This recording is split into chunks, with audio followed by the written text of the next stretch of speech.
ప్రభుత్వం నిధుల కీలక భాగస్వామ్యంతో నెల్లూరు జిల్లా కావలిలో ఏర్పాటైన అమృత పథకం అమలులో అవకతవకలు ఏర్పడ్డాయన్నారు ఎమ్మెల్యే దగ్గుబాటి వెంకటకృష్ణారెడ్డి. ఇక లబ్ధిదారుల ప్రాంతంలో తాగునీటికి కటకటలాడుతున్న పరిస్థితి ఏర్పడిందని పవర్ పాయింట్ ప్రెజెంటేషన్ ద్వారా వివరించారు.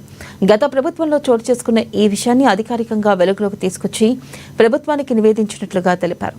కూటమి ప్రభుత్వం పాలన చేపట్టి సంవత్సరం పూర్తి చేసుకున్న సందర్భాన్ని పురస్కరించుకుని కావలిలో అభివృద్ధి కార్యక్రమాల తీరుతెన్నులపై వినూత్న రీతిలో పవర్ పాయింట్ ప్రెజెంటేషన్ను స్వయంగా నిర్వహించారు.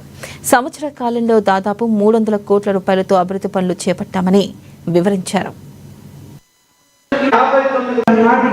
కావలి ప్రజల దారిని తీర్చేటువంటి కేంద్ర ప్రభుత్వ అనుమతులతో, రాష్ట్ర ప్రభుత్వ నిధులతో, కావలి మున్సిపాలిటీ నిధులతో 3 సంస్థలు ఏకమై కావలి ప్రజల దారిని తీర్చడానికి 58 కోట్లు మంజూరు చేస్తే ఆ మంజూరుకి జ్ఞాపకార్థంగా కృతజ్ఞతగా ప్రభుత్వానికి సంబంధించినటువంటి అధినేతలందరూ వచ్చి నాటి మంత్రిగా పనిచేసిన నారా లోకేష్ గారి నాయకత్వంలో దాన్ని శిలాఫలకాన్ని ఓపెన్ చేస్తే దాన్ని ధ్వంసం చేసి ఆ పథకం వెనక 58 కోట్ల రూపాయల కుంభకోణానికి నాంది పలికి డిస్ట్రిబ్యూటర్ ఛానల్కి సంబంధించినటువంటి పైప్ లైన్లో 83 కిలోమీటర్ల పైప్ లైన్ని తగ్గించుకొని ఆ డబ్బుల్ని వేరే అకౌంట్లకు మార్చుకొని దాదాపు 13 కోట్ల రూపాయల నిధులని దుర్వినియోగం చేశారని సందర్భంగా తెలియజేస్తున్నా.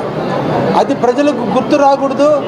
కావలి అమృత పథకాన్ని ప్రజలు మర్చిపోయేందుకే ఈ పైలాన్ని కూల్చారని, దీనికి ప్రెస్ క్లబ్ని వాడి పత్రికా విలేకరులని, పాపం తెలియనటువంటి వాళ్ళని ఆశలు పెట్టి ఆలోచనలను డైవర్ట్ చేసి అర్ధరాత్రి పూట పైచాచికంగా పైలాన్ని కూల్చినటువంటి సంఘటన మీద పోలీసు విచారణలో వాస్తవాలు వెల్లడైతే దానిని పక్కదారి మళ్లించేస్తుంటే ఆ విషయాన్ని మీకు తెలియజేయాలనే ఆలోచనతోనే ఈరోజు ఈ పైలాన్ విషయాన్ని మీ ముందు పెడుతున్నాం.